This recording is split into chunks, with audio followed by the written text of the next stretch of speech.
The moment Kane stepped off the stagecoach in Elko, Nevada, dust clinging to her worn traveling dress, she knew every eye in town had already turned her way, not with curiosity but with judgment sharp as broken glass. It was 1876, a time when the West still held its wildness close, and a woman's reputation mattered more than gold in the eyes of most respectable folks. Rebecca had learned this truth the hard way back in Sacramento, where whispers about her involvement with a married banker had spread like wildfire through the streets, burning away any chance she had at a decent life. The truth was far less scandalous than the rumors suggested, but truth rarely mattered when gossip tasted sweeter on wagging tongues. She clutched her single carpetbag and looked down the dirt street lined with weathered buildings, their false fronts promising more than they delivered. The afternoon sun beat down mercilessly, making the air shimmer above the ground. A saloon stood on one corner, its painted sign proclaiming it the Silver Star. Across the way, a general store with barrels stacked outside. Further down, she could see what looked like a boarding house, which would have to do until she found work and something more permanent. Rebecca had come to Elko because it was far enough from California that maybe, just maybe, her past would not follow. She had a cousin who had written her once from somewhere in Nevada, though she had lost track of the woman years ago. It was a thin thread of hope, but she had clung to it anyway. "You looking for work?" A woman's voice cut through her thoughts. Rebecca turned to find a stout lady with graying hair pulled back in a severe bun, her dress practical but clean, her eyes assessing but not unkind. "Yes, madam," Rebecca said, straightening her shoulders. "I can cook clean, so. I worked as a seamstress in Sacramento."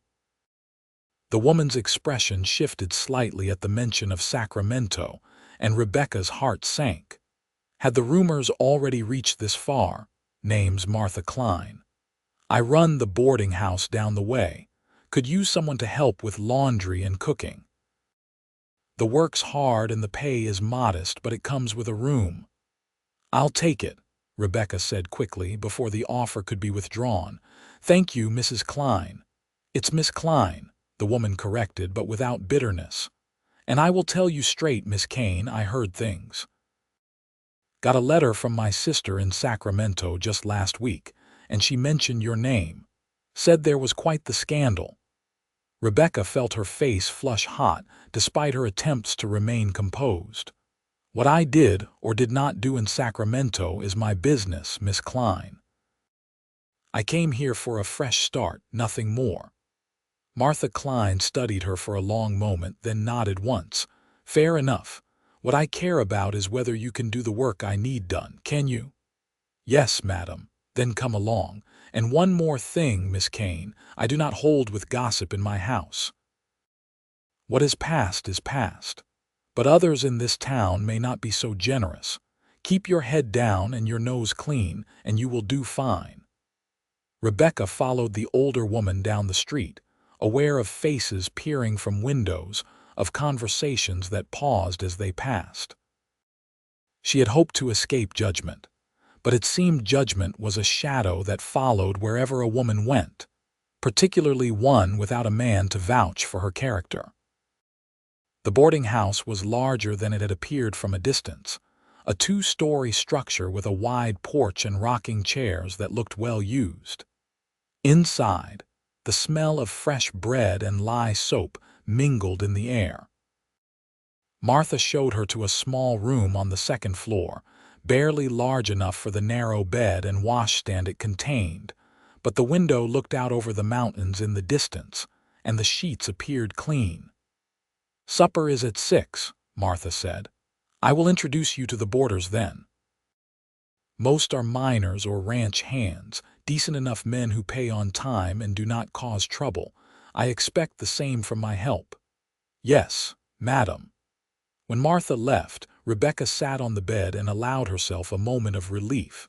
She had a roof over her head and work to do. It was more than she had expected to find so quickly. But as she unpacked her few belongings, folding her 2 other dresses carefully into the small chest at the foot of the bed, she could not shake the feeling that Sacramento's ghosts had followed her here after all. Supper that evening was a crowded affair.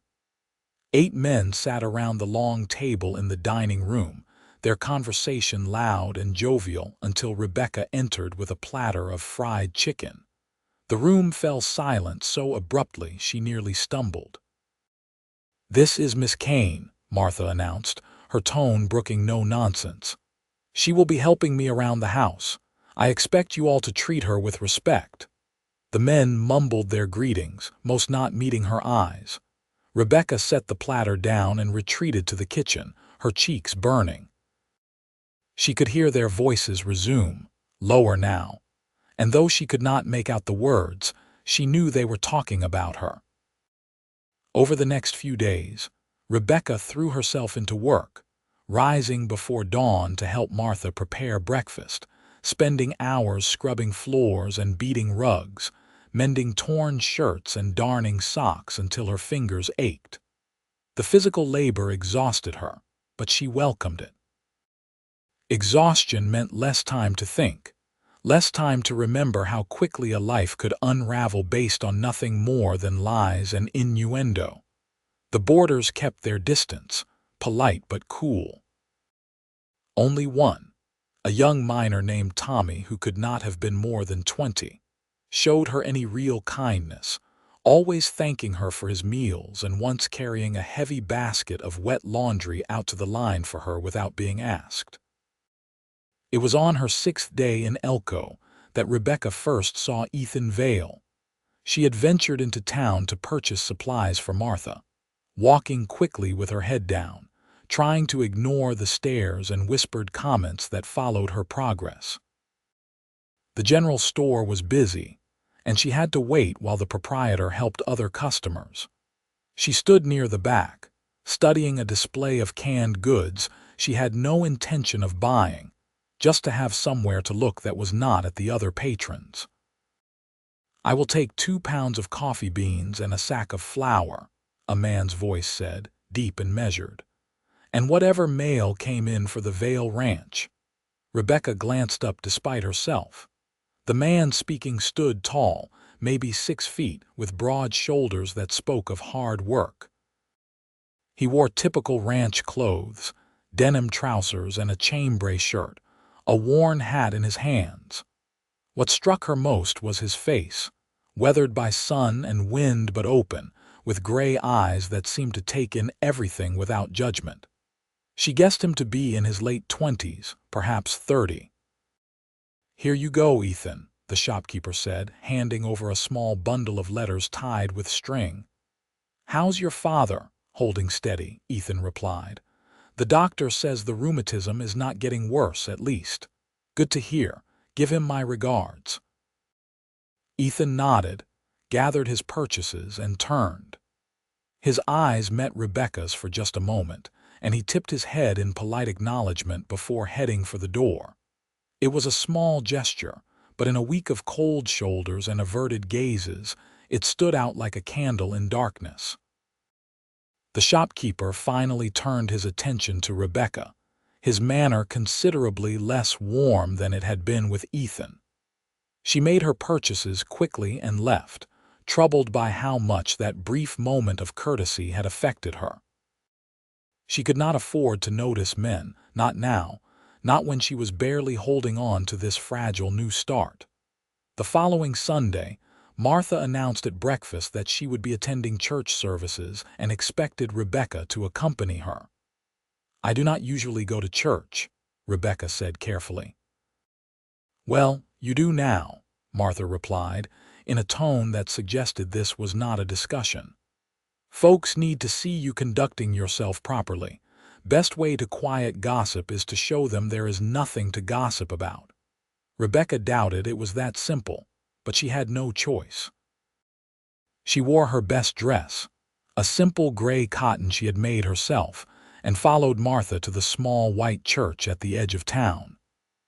As they entered, She felt the familiar weight of stares, heard the rustle of skirts as women leaned together to whisper. The service was standard fare, the preacher droning on about sin and redemption in a way that made Rebecca's teeth clench. She had heard enough about sin to last a lifetime. When it was finally over, Martha introduced her to several of the town's more prominent women, all of whom looked at her as though she might contaminate them by proximity. "Miss Kane," one woman said, her voice dripping false sweetness, "I understand you came from Sacramento. Whatever brought you to our little town?" "A desire for a quieter life," Rebecca replied, keeping her voice steady. "How interesting. One would think Sacramento would offer plenty of opportunities for a young woman." The implication was clear. Before Rebecca could respond, a voice cut in. "Mrs. Patterson, I believe your husband is looking for you." Rebecca turned to find Ethan Vale standing beside her, his expression polite but firm. Mrs. Patterson's mouth tightened, but she excused herself with poor grace. "Thank you," Rebecca said quietly once the woman had gone.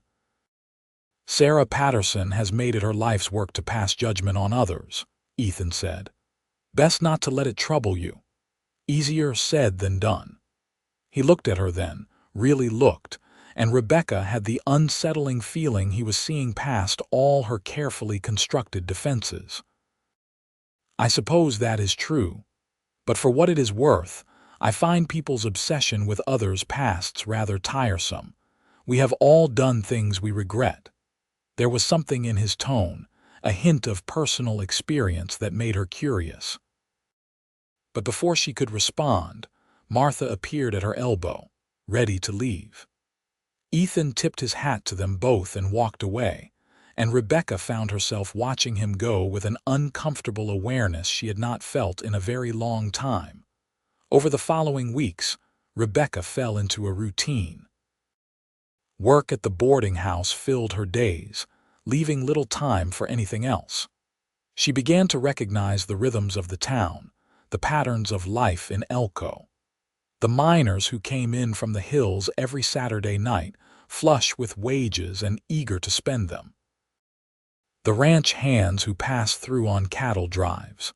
The families who had put down roots here, building lives in this harsh but beautiful landscape. And she saw Ethan Vale, more often than seemed like mere coincidence. He would be in the general store when she stopped by. He attended church each Sunday, always sitting in the same pew with an older man she assumed was his father. Once, she encountered him on the street, and he stopped to speak with her, asking how she was settling in, whether Martha was treating her fairly. "Miss Klein has been very kind," Rebecca told him. "More kind than I probably deserve given what she has heard about me." "What has she heard?" Ethan asked, his gray eyes steady on hers. Rebecca hesitated. Part of her wanted to walk away to maintain the distance that safety required. But something about his direct gaze, the lack of prurient curiosity in it, made her answer honestly. "That I was involved with a married man in Sacramento, that I was his mistress and caused the breakup of his marriage." "And were you?" The blunt question should have offended her, but instead she found it almost refreshing. "No. I worked as a seamstress. He was one of my clients. His wife became convinced there was something improper between us, and she made sure everyone in Sacramento knew of her suspicions. The truth did not matter. By the time I realized how badly the rumors had damaged my reputation, I could not find work, could not walk down the street without people whispering, so I left." Ethan was quiet for a moment, absorbing this. Then he said, "Thank you for telling me. Why did you ask?" "Because I wanted to hear your version. I have found that there are always at least two sides to any story, and the truth usually lies somewhere in the middle. But even if everything they said about you were true, I am not sure it would matter much to me." Rebecca's heart did a strange little skip. "Why not?" "Because I only care about the woman standing before me now," he said simply. Not who she was or what she might have done before I met her. That seems like the only fair way to judge a person. The words struck her with unexpected force. No one, in all the months of scandal and shame, had ever said anything like that to her. Most people had been eager to believe the worst, to add their own embellishments to the story. Even those who claimed to support her had done so with a certain reluctance, a sense that they were being charitable to someone who probably did not fully deserve it. "That is a rare attitude, Mr. Vale," she managed to say. "Perhaps, but it is mine." He tipped his hat. "Good day, Miss Kane. I hope to see you again soon." He walked away, leaving her standing in the middle of the street, her thoughts in turmoil. She barely knew this man, yet his words had reached something deep inside her that she had thought thoroughly hardened against hope. That evening, as she helped Martha prepare supper, the older woman gave her a knowing look. "I saw you talking with Ethan Vale after church, and again today." "He was just being polite," Rebecca said, focusing intently on the potatoes she was peeling. "Ethan Vale is many things, but wasteful of his time is not one of them. If he is making a point to speak with you, it is because he wants to." Rebecca said nothing, afraid that if she admitted aloud the small flutter of possibility in her chest, it would be crushed like everything else. "His ranch is one of the most successful in the area," Martha continued. "His father started it 20 years ago, and Ethan has been running it mostly on his own since William took ill. He is a good man, honest and hardworking. Half the unmarried women in town have set their caps for him at one time or another. Then he has plenty of options that do not come with scandalous pasts," Rebecca said, more sharply than she intended. Martha set down the knife she had been using and looked at Rebecca directly. "Yes, he does. But Ethan has never shown much interest in any of them. Make of that what you will." Rebecca wanted to dismiss the conversation, to focus on her work and forget about gray eyes and kind words. But that night, lying in her narrow bed and listening to the sounds of the boarding house settling around her, she allowed herself to imagine, just for a moment, what it might be like to be seen as Ethan seemed to see her. Not as a fallen woman or a cautionary tale, but simply as herself. The next day brought an unexpected visitor to the boarding house. Rebecca was hanging laundry in the yard behind the building when she heard Martha call her name. She wiped her damp hands on her apron and went inside to find a well-dressed woman standing in the parlor, her traveling clothes dusty but expensive. "Rebecca Kane?" the woman asked, her voice sharp. "Yes, I am Elizabeth Thornton. I have come from Sacramento." The name meant nothing to Rebecca, but the mention of Sacramento made her stomach drop. "What can I do for you, Mrs. Thornton?" "It is Miss Thornton. I am the sister of Margaret Thornton, whose husband you attempted to seduce." Rebecca felt the blood drain from her face. "I did no such thing." "Do not lie to me," Elizabeth snapped. "My sister's marriage was perfectly happy until you came along with your wiles and your indecent behavior. You ruined her life, and now you think you can simply run away and start fresh. I have made it my business to ensure that everyone in this town knows exactly what kind of woman you are." Martha stepped forward, her expression stern. "Miss Thornton, I will thank you to keep a civil tongue in my house." "I am simply telling the truth," Elizabeth said, but she lowered her voice slightly. "People have a right to know. What people have a right to is to make up their own minds based on what they see with their own eyes, not on malicious gossip spread by spiteful women," Martha retorted. Elizabeth's face flushed red. "How dare you?" "I dare because this is my house and Rebecca is under my protection. Now I suggest you leave before I have the sheriff escort you out." For a moment, it seemed Elizabeth might argue further. Then she drew herself up, gave Rebecca a look of pure venom, and swept out of the house. Rebecca sank into the nearest chair, her hands shaking. She's going to tell everyone. Whatever small acceptance I had managed to build here, it is gone now. Martha patted her shoulder awkwardly. We will weather this storm, just as we have weathered others. Hold your head high and give them no ammunition. But over the next few days, it became clear that Elizabeth Thornton had been thorough in her campaign. The few townspeople who had begun to warm to Rebecca turned cold again. Women crossed the street to avoid her. The boarders stopped making even perfunctory conversation at meals. Even young Tommy, who had been so friendly, now ducked his head and hurried past when he saw her. The only person who seemed entirely unaffected was Ethan Vale. She encountered him 3 days after Elizabeth's visit, at the general store again. She had debated whether to even go into town, but Martha needed supplies and Rebecca refused to hide away like a criminal.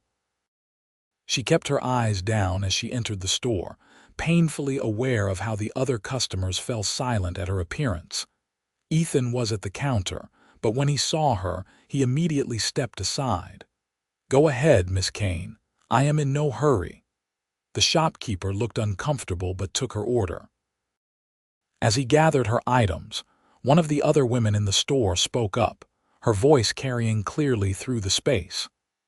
"I cannot believe the nerve of some people, showing their faces in decent society after the things they have done." Rebecca's hands clenched, but she kept her expression neutral, staring straight ahead. "I heard she was carrying on with a married man right under his wife's nose," another woman chimed in. "Absolutely shameless." "Perhaps," Ethan's voice cut through the chatter, calm but with an edge of steel, "you ladies might consider focusing on your own business rather than spreading vicious lies about others." The store went dead silent. The first woman drew herself up indignantly. "Mr. Vale, I hardly think it is appropriate for you to defend such a woman." "What I think is inappropriate," Ethan said, his tone still even but his eyes hard, "is the way this town has treated Miss Kane based on nothing but rumors and malicious gossip. None of you know the truth of what happened in Sacramento, yet you have all been quick enough to judge and condemn. It speaks poorly of your character, not hers." "Well, I never," the woman sputtered. "Perhaps that is the problem," Ethan replied. "You never stop to think before you speak. Never consider that your words might cause real harm to a real person." He turned to Rebecca, who stood frozen in shock at this unexpected defense.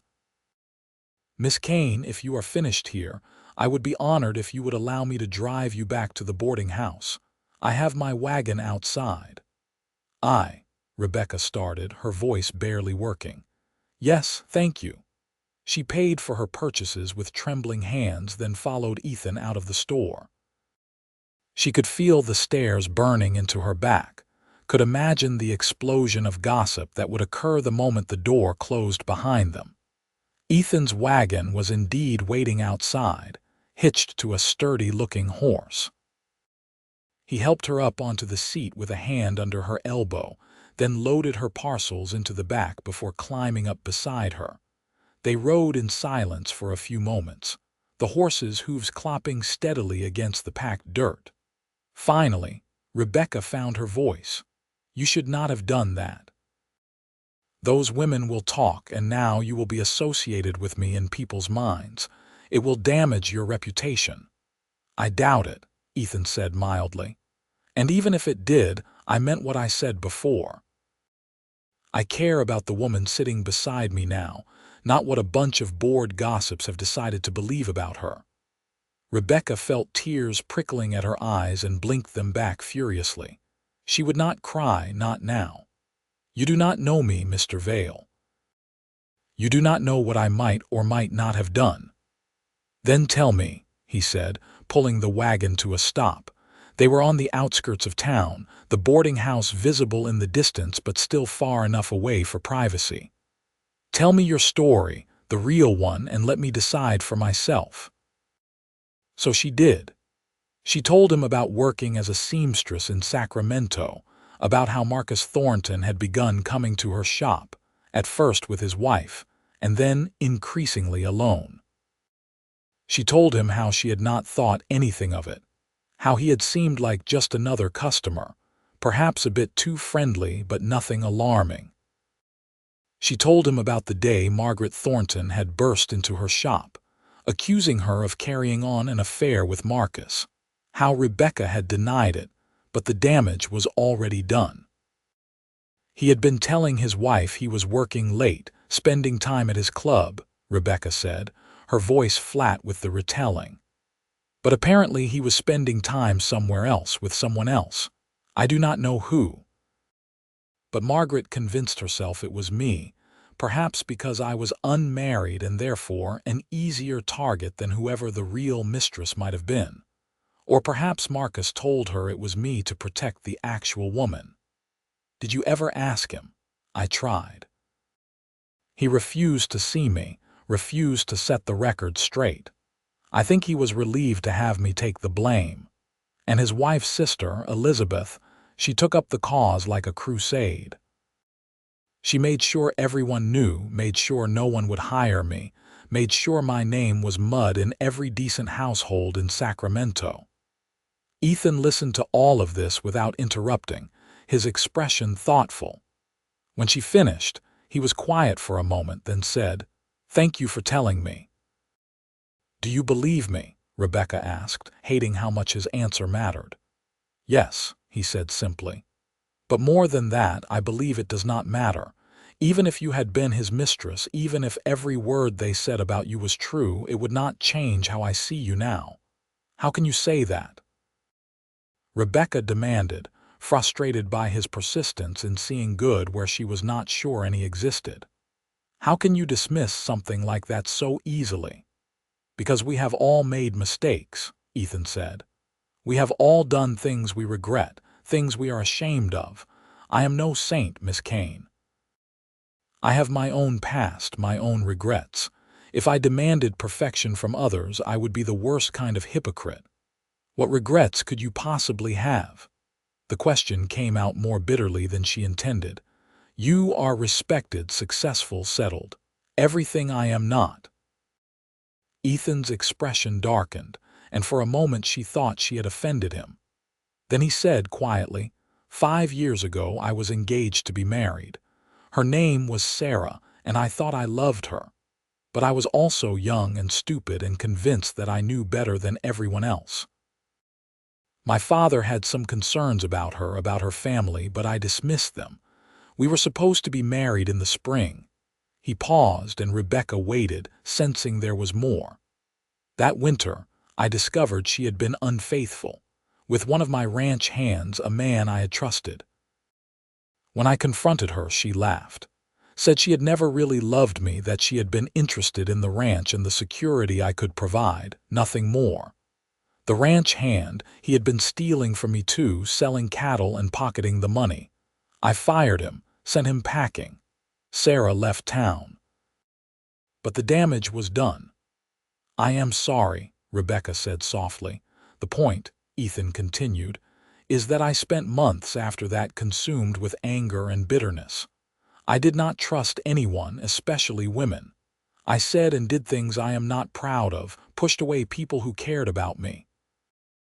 It took me a long time to realize that Sarah's betrayal said nothing about anyone else, and that holding on to that anger was only hurting me." He looked at her directly then, his gray eyes intense. "So when I say I only care about the woman standing before me now, I mean it. I have learned that the past is just that, past. What matters is who you choose to be today, right now. And the woman I see is strong, hardworking, honest, and brave enough to start over even when the world seems determined to tear her down." Rebecca felt something crack open inside her chest, some hard knot of shame and fear that had been lodged there for so long she had forgotten what it felt like to breathe without it. "You make it sound noble. It does not feel noble. It feels like running away." "Maybe," Ethan allowed. "Or maybe it is just survival, and there is nothing shameful about surviving." He picked up the reins again and drove the rest of the way to the boarding house in comfortable silence. When he helped her down from the wagon, his hand lingered on hers for just a moment longer than necessary. "Miss Kane, I would like to call on you properly if you would allow it. I know the situation is complicated and I understand if you would rather not, but I would like the chance to know you better." Rebecca looked up at him, at this man who had defended her to a store full of gossips, who listened to her story without judgment, who saw her as more than the sum of her mistakes, real or imagined. It was terrifying, this small seed of hope he was offering, but it was also irresistible. "I would like that," she said quietly, "very much." His smile transformed his face and she caught her breath at the warmth of it. "Sunday afternoon, then, I could take you for a drive, show you some of the country around here." "Sunday afternoon," she agreed. Over the next few days, Rebecca found herself both excited and anxious about the upcoming outing. Martha noticed her distraction and commented on it with a knowing smile. "Ethan Vale is a good man," she said one evening as they washed dishes together. "But courting him will not make your situation easier in the short term. People will talk even more." "I know," Rebecca said, "but I am tired of living my life according to what other people think.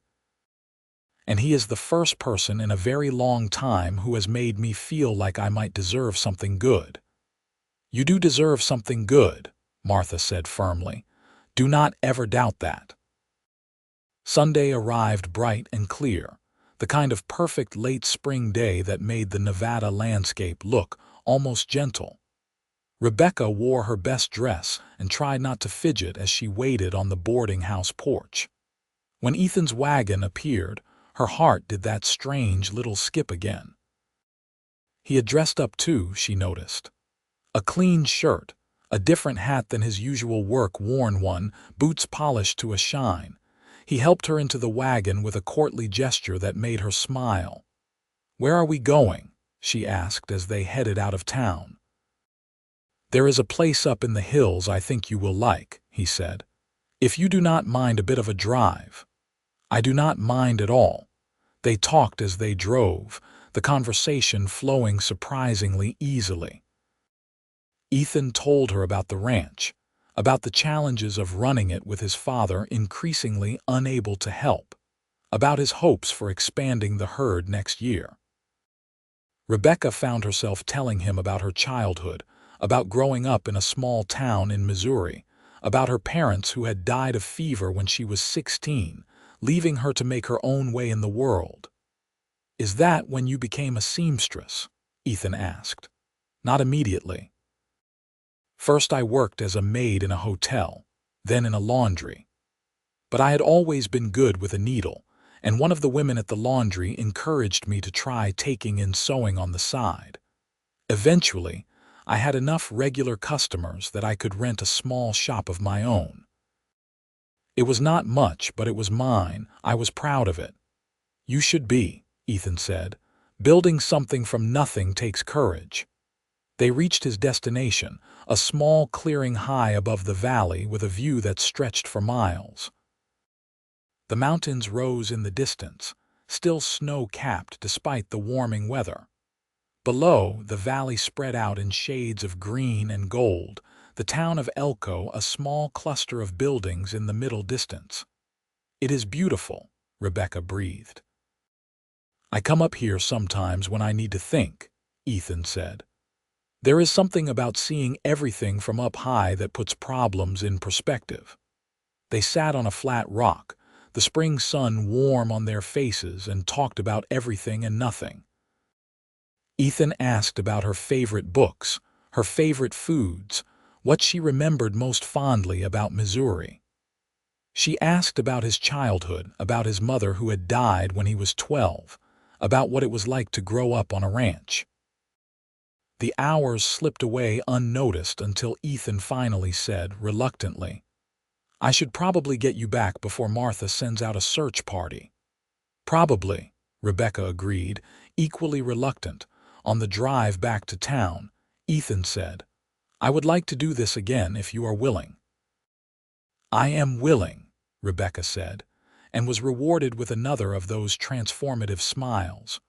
Over the following weeks, Ethan called on her regularly. Sometimes they went for drives. Sometimes they simply sat on the boarding house porch and talked, carefully chaperoned by Martha, who made sure to remain visible even as she pretended not to listen. The town continued to gossip, of course, but Rebecca found she cared less and less what they said. For the first time since the scandal in Sacramento, she felt like herself again, not just a walking collection of other people's opinions and judgments. Ethan was unlike anyone she had ever known. He listened when she talked, really listened, and he shared his own thoughts and feelings with an openness that touched her. He was not afraid to be vulnerable, to admit when he was unsure or struggling. He made her laugh with dry observations about the absurdities of ranch life. He brought her wildflowers picked from the hills, nothing fancy but chosen with care. And slowly, carefully, Rebecca felt herself falling in love. It terrified her. Love meant vulnerability, meant giving someone the power to hurt her. She had been hurt enough, had her life upended enough, and the thought of risking that again made her want to run. But there was something in Ethan's steady presence, in the way he looked at her as though she was precious, that made her want to be brave. One evening, about 2 months after that first Sunday drive, Ethan arrived at the boarding house earlier than usual. Rebecca was in the kitchen helping Martha with supper preparation when she heard his voice in the parlor. "Could I speak with Miss Kane, please? I promise not to keep her long." Martha glanced at Rebecca, who quickly wiped her hands on her apron and went to meet him. He stood in the parlor, hat in his hands, looking uncharacteristically nervous. "Is everything all right?" Rebecca asked, concerned. "Yes. No, I do not know." He ran a hand through his hair, mussing it. "I had a whole speech planned, but now I cannot remember any of it." "A speech about what?" "About you. About us." He took a breath, then seemed to come to a decision. "Rebecca, these past 2 months have been the happiest I can remember in years. You are smart and funny and strong, and when I am with you, I feel like the best version of myself. I know your life has not been easy, and I know there are people in this town who will never let you forget your past. But I do not care about your past. I only care about your future, and I would very much like to be part of it." Rebecca's heart was pounding so hard she was sure he must be able to hear it. "Ethan, what are you saying?" "I am saying that I love you," he said simply. "And I am asking if there is any chance you might feel the same way about me." For a moment, Rebecca could not speak. All the fear, all the doubt, all the voices telling her she did not deserve this, rose up like a wave trying to drown her. But then she looked at Ethan's face, at the hope and vulnerability written so clearly there, and she knew what she had to do. "Yes," she said, her voice barely above a whisper. "Yes, I love you too." The joy that lit his face was almost blinding. He crossed the room in 2 strides and took her hands in his, holding them gently as though they were something precious. "Then will you marry me? I know it is fast, and if you need time to think about it, I understand, but Rebecca, I cannot imagine my life without you in it now." "Yes," she said again, louder this time, more certain. "Yes, I will marry you." He kissed her then, soft and sweet, a kiss full of promise and new beginnings. When they finally broke apart, both slightly breathless, Rebecca saw Martha standing in the kitchen doorway, tears streaming down her weathered face even as she smiled. "About time," the older woman said, her voice gruff with emotion. "I was beginning to think you two would dance around each other forever." The news of their engagement spread through Elko like wildfire, and reactions were predictably mixed.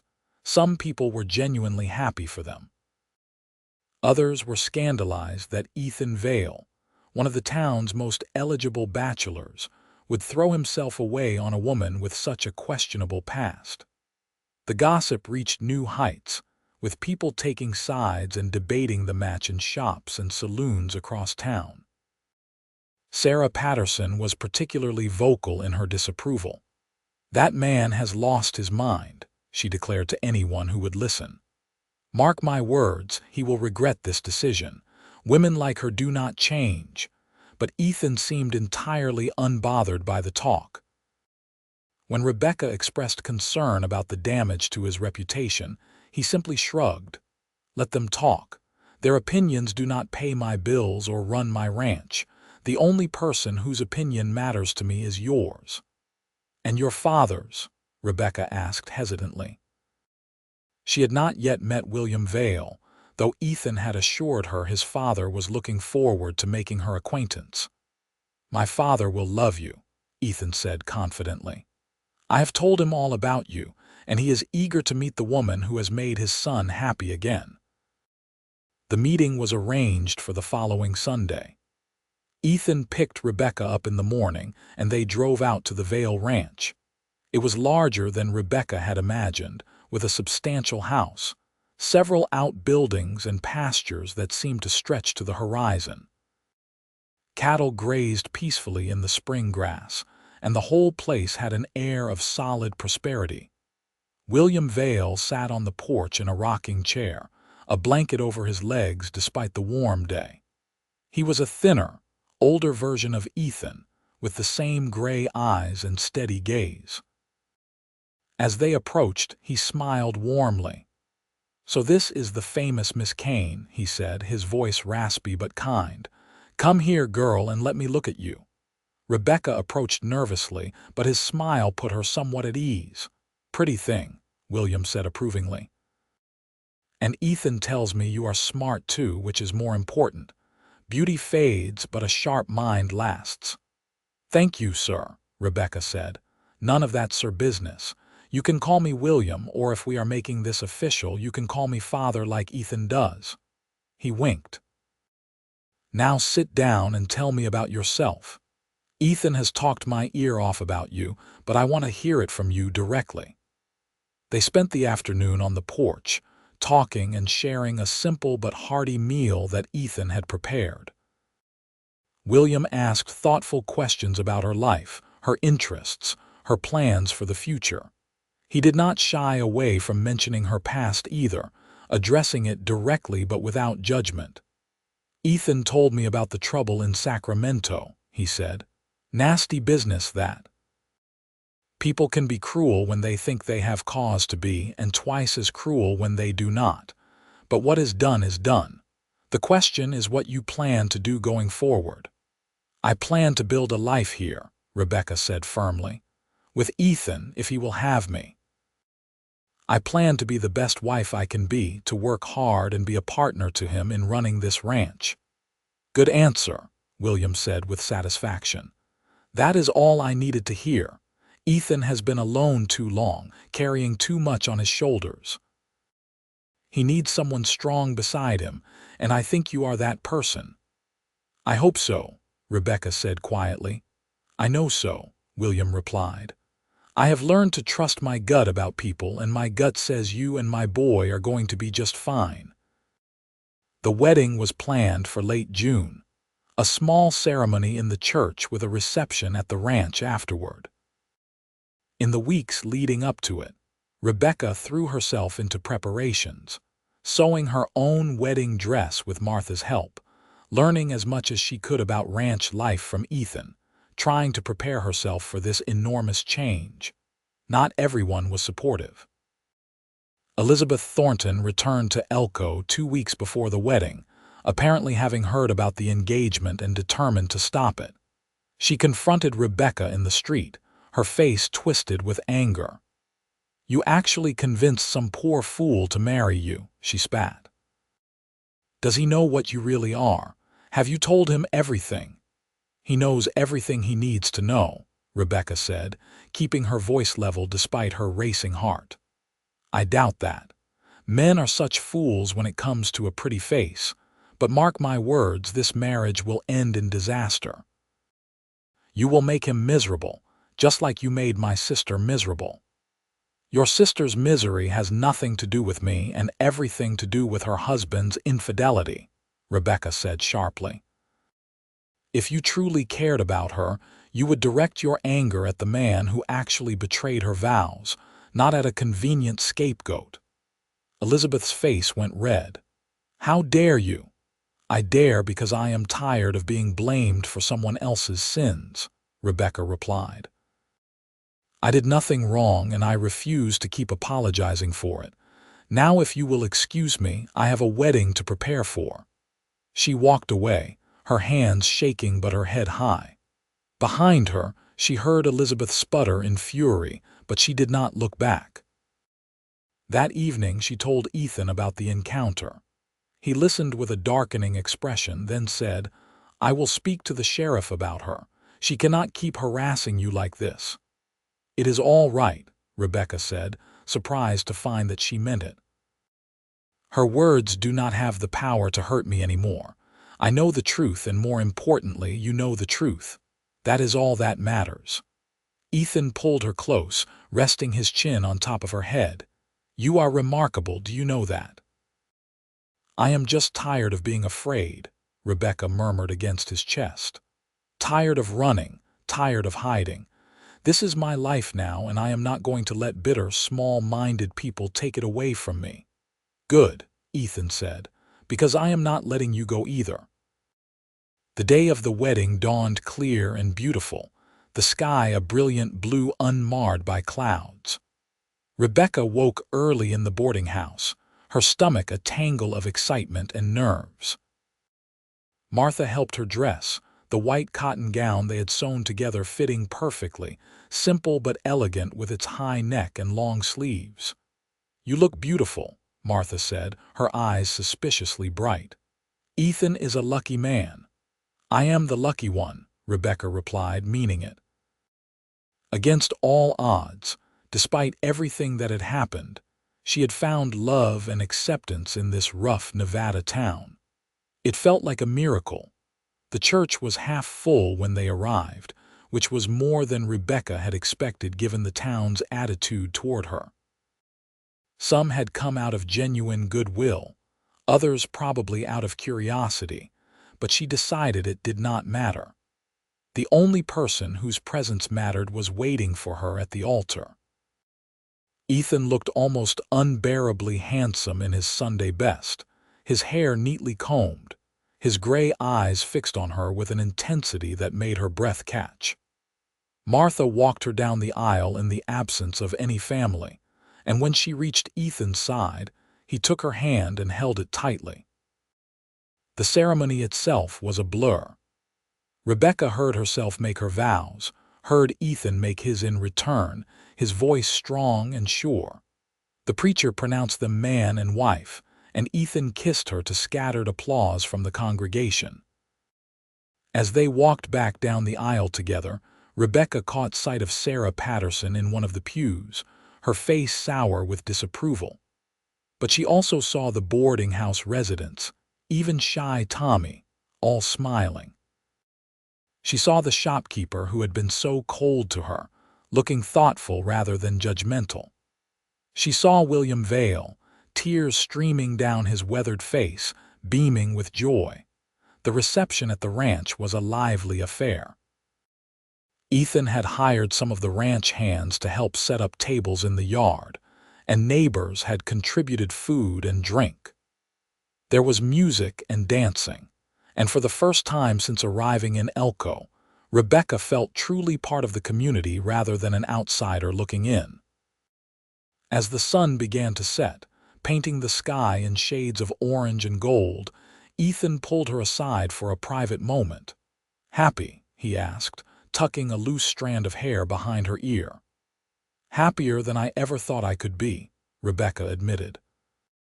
"When I came here, I was just looking for a place to hide, to start over. I never imagined I would find you.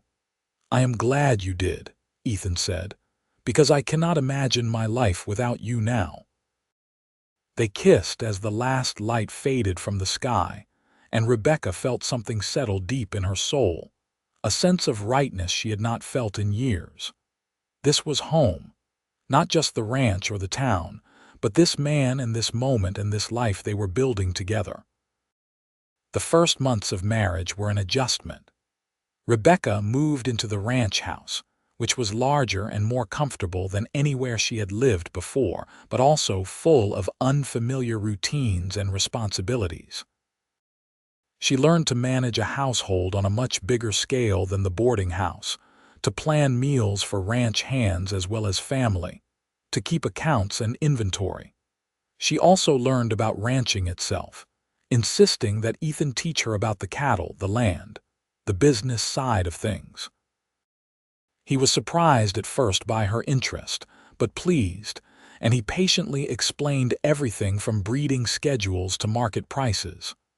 "Most women would not care about this," he said one day as they rode out to check on the herd. "I am not most women," Rebecca replied.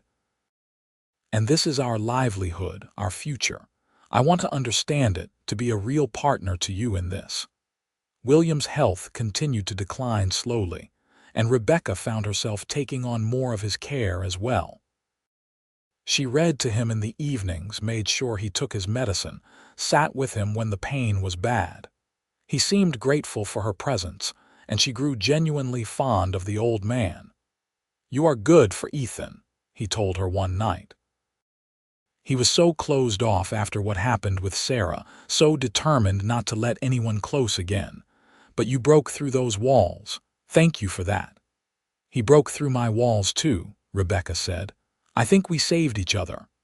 As fall gave way to winter, Rebecca realized she was pregnant.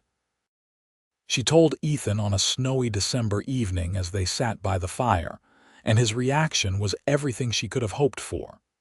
He whooped with joy, picked her up and spun her around despite her laughing protests, then set her down gently as though she might break. "We are going to have a baby," he kept saying, wonder in his voice. "We are going to be parents." "Are you happy?" Rebecca asked, though his reaction made the answer obvious. "Happy does not even begin to cover it," Ethan said. "You have given me so much, Rebecca. A second chance at love, at trust, at believing in the future. And now a child. I feel like the luckiest man alive."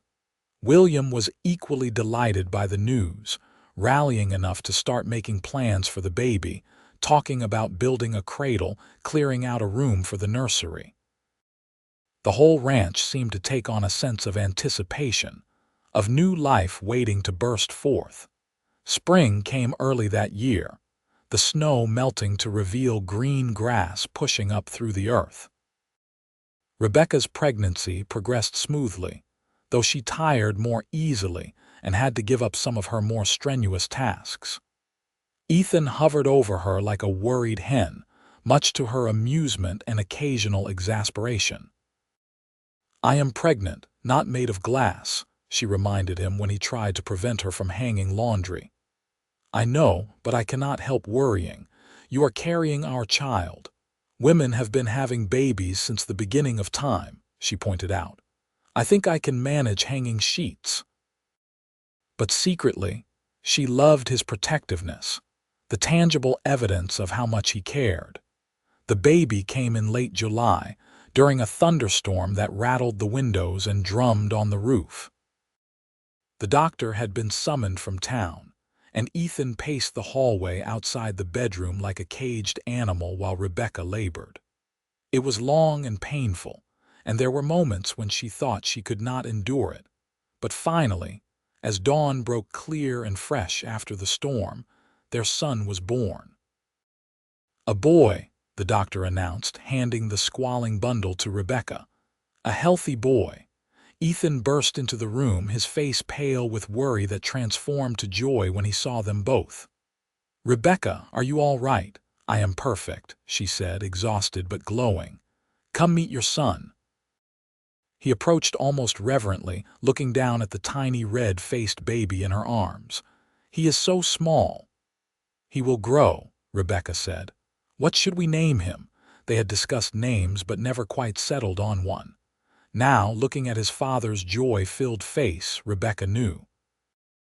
"William," she said. "We should call him William after your father." Ethan's eyes filled with tears.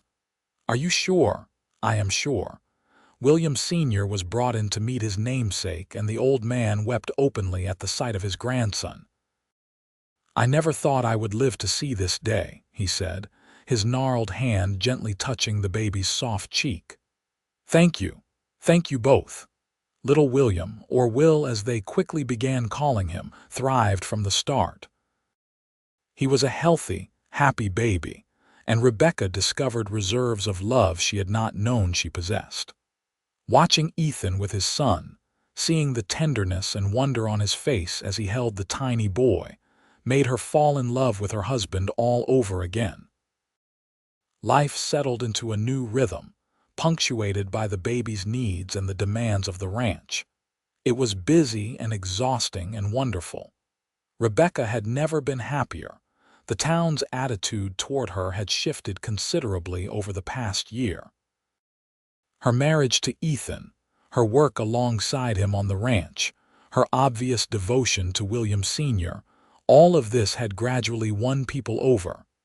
Even Sarah Patterson had stopped her open hostility, though she was not exactly friendly. Rebecca found she did not care. She had everything she needed right here. Elizabeth Thornton made one final appearance that fall, showing up at the ranch unannounced. Rebecca was in the yard hanging laundry while Will napped in his cradle on the porch, watched over by one of the ranch hands. "So you managed to trap him with a baby," Elizabeth sneered. "How predictable. If you have come all this way just to insult me, you have wasted your time," Rebecca said calmly, continuing to hang sheets. "I have nothing to say to you. You may have fooled these simple people out here, but I know what you are. A conniving, manipulative woman who ruined my sister's marriage." Rebecca set down her basket and turned to face Elizabeth directly. "Your sister's marriage was ruined by her husband's infidelity, not by me. I was never involved with Marcus Thornton. I never even liked the man. But even if I had been, even if every word of the accusations were true, it would not justify the way you have pursued me, the way you have tried to destroy my life. That speaks to something broken in you, not me. How dare you?" Elizabeth sputtered. "I dare because I am done letting you make me feel ashamed of myself," Rebecca said firmly. "I have a good life here, a husband who loves me, a beautiful son, a future. You have nothing but your bitterness and your need to blame others for your sister's problems. I actually feel sorry for you. Sorry for me." Elizabeth's voice rose shrilly. "Yes, you have spent so much time and energy on hatred that you have poisoned your own life. That is sad." Ethan appeared from the barn, having heard the raised voices. He took one look at the situation and strode over, his expression hard. "Miss Thornton, I am going to ask you once politely to leave my property and never return. If you do come back, I will have the sheriff arrest you for trespassing and harassment." Elizabeth looked between them, her face mottled with rage and something that might have been desperation. Then, without another word, she turned and stalked away to her hired buggy, driving off in a cloud of dust. "Are you all right?" Ethan asked, pulling Rebecca into his arms. "I am fine," she said, and meant it. "Better than fine. I am free. I have finally let go of all the shame and fear I have been carrying. She cannot hurt me any more." "Good," Ethan said, kissing the top of her head. "Because you have nothing to be ashamed of. You never did." That winter, William Sr. passed away peacefully in his sleep, with Ethan and Rebecca at his bedside. He had lived to see his grandson take his first steps, to hear him say his first words, and he died content, a small smile on his weathered face. They buried him on a hill overlooking the ranch, with a simple headstone that read, "William Vale, beloved father and grandfather." The whole town turned out for the funeral, a testament to the respect he had earned over his years in Elko. In the months that followed, Rebecca watched Ethan grieve and helped him through it as best she could. They supported each other, leaned on each other, and their bond deepened even further. She realized that this was what marriage really meant. Not just the joy and passion, but weathering the hard times together, being each other's anchor when the world felt uncertain. Spring came again, bringing with it the promise of renewal. Will was walking now, toddling around the ranch under his parents' watchful eyes, getting into everything with the fearless curiosity of a child. Rebecca discovered she was pregnant again, and this time the news brought a bittersweet joy. William would have been so happy, she thought. Their second child, a daughter they named Rose, was born on a bright October day. She had Ethan's gray eyes and Rebecca's dark hair, and from the start, she had her father wrapped around her tiny finger. 2 children, Ethan marveled one evening, watching Rebecca nurse Rose while Will played with wooden blocks at their feet. A few years ago, I never would have believed I could be this happy. Neither would I, Rebecca admitted. When I came to Elko, I was running away from everything, convinced I would never have a normal life again. I certainly never imagined I would have all this. I am glad you did run away, Ethan said. Otherwise you never would have come here, and I never would have found you. Or I found you, Rebecca teased. Or we found each other, Ethan compromised, leaning over to kiss her. The years passed in a blur of hard work and small joys. The ranch prospered under Ethan's management and Rebecca's careful bookkeeping. Will grew tall and strong, learning to ride before he could properly read, showing an aptitude for ranching that delighted his father. Rose was quieter but equally determined, with a love of animals that manifested early. Rebecca became a respected member of the community in her own right, known for her kindness and her sharp business sense. She helped Martha at the boarding house when things got busy, taught sewing classes to young girls in town, served on the church committee. The whispers about her past faded to nothing, replaced by appreciation for who she had become. She never heard from Elizabeth Thornton again, though she learned through a letter from an old acquaintance in Sacramento that Margaret and Marcus Thornton had eventually divorced, and that Elizabeth had moved back east to live with relatives. Rebecca felt no satisfaction at this news, only a distant sadness for the years Elizabeth had wasted on bitterness. On their 10th wedding anniversary, Ethan took Rebecca back to the clearing in the hills where they had gone on their first outing together. It had become a tradition for them, this annual pilgrimage to the place where their courtship had truly begun. They sat on the same flat rock, looking out over the valley that was home. Will and Rose were with a neighbor for the afternoon, giving them this rare time alone. 10 years, Rebecca mused. It has gone so fast. The best years of my life, Ethan said, and I hope we have 50 more ahead of us. At least, Rebecca agreed. She leaned her head on his shoulder, content. You know, I used to think my life ended when I had to leave Sacramento. I thought the scandal had destroyed any chance I had at happiness. But really, it was just the beginning. If none of that had happened, I never would have come here, never would have met you, never would have had this life. Do you think everything happens for a reason? Ethan asked. Rebecca considered this. I think we make our own reasons. We make choices, and those choices lead us down certain paths. I chose to leave Sacramento. I chose to stay in Elko when I could have kept running. I chose to trust you when every instinct told me to protect myself. And you chose to see me as I was, not as my reputation painted me. Best choice I ever made, Ethan said. Mine too. They sat in comfortable silence as the sun tracked across the sky, 2 people who had found each other against the odds and built something lasting. When their 3rd child was born 2 years later, another son they named Henry. Rebecca was 33 and Ethan was 37. They joked that they were getting too old for sleepless nights and diaper changes, but the joy Henry brought to their family was undeniable. Will was 12 by then, already taking on real responsibilities on the ranch. Rose was 9, still obsessed with animals and talking about becoming a veterinarian, a profession Rebecca was not entirely sure existed but which she encouraged anyway.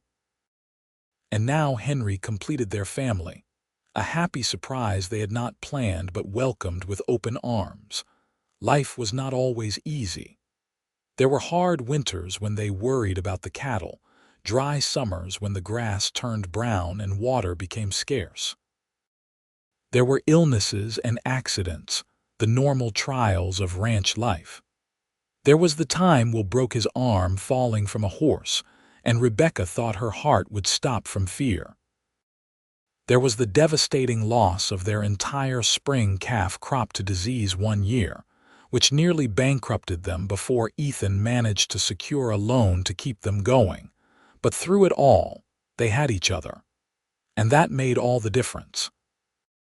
On a warm summer evening when Rebecca was 40, she stood on the porch of the ranch house and looked out at her life. Will, now 19, was working with his father to mend a fence in the near pasture, their easy camaraderie evident even from a distance. Rose, 16 and blossoming into a lovely young woman, was in the barn tending to a sick calf. Henry, 7 years old and full of mischief, was supposed to be doing his chores but was instead trying to catch grasshoppers in the yard. The house behind her was full of life and laughter, full of memories both happy and sad. This was the life she had built from the ashes of her old one, and it was more than she had ever dared to dream. Ethan came up behind her, slipping his arms around her waist and resting his chin on her shoulder. His hair was starting to gray at the temples, and there were lines around his eyes from years of squinting into the sun. But to her, he was as handsome as the day they met. "What are you thinking about?" he asked. "Everything," Rebecca said. "Nothing, how lucky I am. We both are," Ethan corrected. "I told you once that I only cared about the woman standing before me, not her past.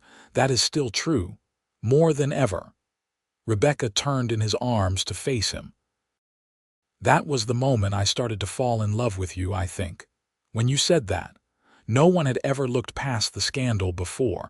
No one had ever bothered to see me." "Then they were fools," Ethan said. "And I am grateful for their foolishness, because it meant you were still available when I found you." She kissed him, this man who had given her everything, who had seen her when others looked away, who had loved her not despite her reputation but regardless of it. "I love you," she said against his lips. "I love you too," he replied. "Always have, always will." As the sun set over the Nevada hills, painting the sky in brilliant shades of orange and pink, Rebecca Kane Vale stood wrapped in her husband's arms and knew, with absolute certainty, that she was exactly where she was meant to be. The past, with all its pain and shame, was truly behind her now, nothing more than a distant memory that had no power over her present. She had been given a second chance, and she had taken it with both hands. She had built a life of meaning and purpose, had raised children who were growing into good people, had been a true partner to a man who deserved nothing less. She had proven to herself most of all that a reputation was just words, just other people's opinions, and that the truth of who she was lay in her actions, her choices, her refusal to be defined by gossip and scandal. The years continued their steady march. Will eventually married a sweet girl from town named Emma, and they built a small house on the far end of the Vale property, working the ranch alongside Ethan. Rose did indeed pursue her dream of working with animals, studying with the town veterinarian, and eventually taking over his practice when he retired. Henry showed more interest in books than ranching, and Rebecca encouraged his education, sensing that his path would lead him somewhere different from his siblings. Ethan and Rebecca grew old together, their love deepening with each passing year. They became grandparents, watching with joy as Will and Emma had children of their own. They weathered the changing times, the slow modernization that came even to remote Nevada towns. They held on to what mattered and adapted to what they must. On their 30th anniversary, too old now for the ride up to their special clearing, they celebrated with their family around them. 3 children, now grown, 5 grandchildren ranging from infant to teenager, friends they had made over decades of life in Elko. Martha Klein, now ancient and frail but still sharp as a tack, raised a glass in toast. To Ethan and Rebecca Vale, who proved that love and courage can overcome any obstacle, may you have 30 more years together. Hear, hear, the room chorused. Rebecca looked around the room at all these faces she loved, and felt her heart swell almost painfully with gratitude. This was her legacy, not the scandal that had driven her from Sacramento, not the whispers and judgment she had endured. This family, this love, this life built on nothing more than 2 people choosing to see the best in each other. Ethan squeezed her hand under the table, and when she met his eyes, she saw everything she needed to see reflected there. Love, pride, contentment. The same emotions she felt. "Thank you," she whispered to him. "For what? For seeing me, for loving me, for giving me all of this." "You gave me just as much," Ethan said. "More, probably. You gave me back my ability to trust, to hope, to believe in the goodness of people. You gave me this family, this life. I am the one who should be thanking you." "Then we are both grateful," Rebecca said, "and both very, very lucky." As the party continued around them, music and laughter filling the house, Rebecca allowed herself one last thought about the woman she had been when she stepped off that stagecoach in Elko all those years ago. Scared, ashamed, convinced her life was over at 23. If she could go back and tell that younger self what was waiting for her, the love and acceptance and joy that lay just around the corner, she wondered if that frightened girl would believe it. Probably not. But that was all right. Some things had to be lived to be believed. The important thing was that she had not given up. She had kept going, even when it seemed pointless, even when the future looked impossibly dark. And in doing so, she had found not just survival, but genuine happiness. Years later, when Rebecca was in her late 60s and Ethan was 71, they sat together on the porch in the evening as had become their habit. The ranch was still running, though Will had taken over most of the day-to-day operations. Their children were all settled in their own lives, happy and successful. Their grandchildren were growing up strong and healthy. "You have any regrets?" Ethan asked suddenly. Rebecca thought about it seriously. "No," she said finally, "not anymore. I used to regret what happened in Sacramento, the scandal and the shame. But if it had not happened, I would not have come here. I would not have you or our children or this life. So no regrets." "Good," Ethan said. "Neither do I." They rocked slowly in their chairs, watching the sun set over the mountains as they had done countless times before. The air was warm, carrying the scent of sage and dust and the promise of summer. "Ethan," Rebecca said after a while. "Yes." "Thank you for only caring about the woman standing before you that day. Thank you for giving me a chance when no one else would." He reached over and took her hand, his grip still strong despite the years. "Thank you for being worth it, for being exactly who you were, reputation be damned." She laughed, the sound carrying across the quiet evening. Reputation be damned indeed. They sat together until the stars came out, 2 people who had found each other against all odds and built a love that had weathered every storm. And when they finally went inside to bed, walking slowly with the careful steps of age, they went together, as they had done everything for the past 47 years.